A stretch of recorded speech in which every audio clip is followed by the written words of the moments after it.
All right, Emma Bates. I keep getting texts from Aisha saying Bates is fit, and she's going to be singing your praises when we do our broadcast on Monday. But define it for me. What does Bates is fit ultimately translate to? Aisha, the best hype woman ever, but it really is been like the best build-up. There hasn't been really any hiccups. I feel so much momentum, and that's really what has been the goal this whole time, is like building my own momentum and not like worrying about what I've done before, what's ahead of me. It's just like being here and now, and I feel on top of the world. I feel like everything's been going really, really well, and Aisha is right. And, you know, it's beast mode, but I like to say Bates mode. So I feel like I'm really myself right now, and I'm gonna unleash it on Monday. Yeah, I don't want to fall into the trap of like each time we've done one of these the last couple years, I ask you what does the lactate data translate to, and then ultimately you keep pointing at like I think it signals 219, 220 fitness, and then we don't get it on race day. But that's because it's Boston and like the course and the conditions, all that stuff. But like this time around, like how are you feeling fitness-wise? Fitness-wise, really good. We've done the lactate every week as well, so we're really tracking that. We kind of went back to our roots of 2023 Boston because it went so well.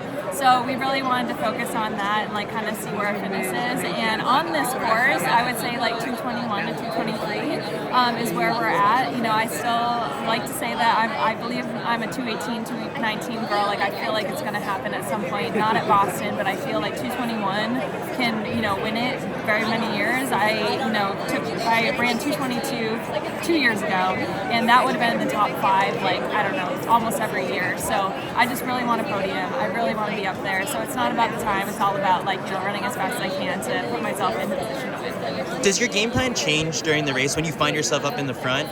Because there's a little bit of shock, right? It's like you're leading the Boston Marathon, but now you've done it twice, if it happens a third time, you probably won't freak out as much as in the past. Exactly. I wasn't intending on leading either year, but I found myself up there and feeling good and wanting to push the pace. Last year, I just didn't have quite the fitness. I had been injured before that, so the build-up wasn't quite as cohesive as we expected it to be, so I had to kind of dial it back a little bit, and then, I wasn't able to hit the hills as hard as I wanted to, but I know that I can run in any kind of conditions and any kind of way that it plays out. It's just instincts take over, so that's when I find myself in the lead, or that's when I'm not holding back. I'm just pressing and wanting to put myself in that position again. So it's just gonna depend on the day and how it plays out. I don't plan on ever leading, but it may happen.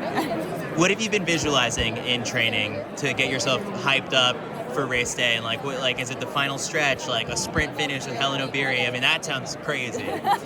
That seems crazy. I think it's more, again, just tackling the Newton hills. As long as you are relaxed and feel strong after those hills, the downhill finish or that downhill mile right after is where I really need to focus in and really try to hang on to people and try to push the pace. So I've been envisioning that as much as I can. So, tackling the hills of Boulder and just feeling as relaxed and trying to catch my breath and still have those legs rolling is what I've been doing. On the stage today, when they asked you what your goals were, and then you said it's add to the legacy of the Boston Marathon, what do you mean by that? Is it just another American woman on the podium or even winning?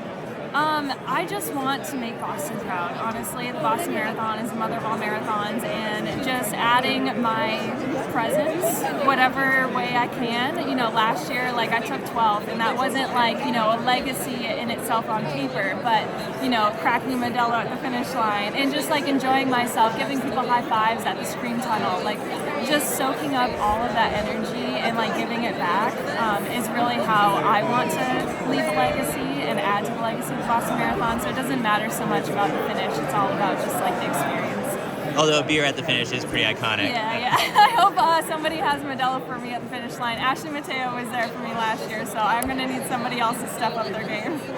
Awesome. All right. Appreciate it, Emma.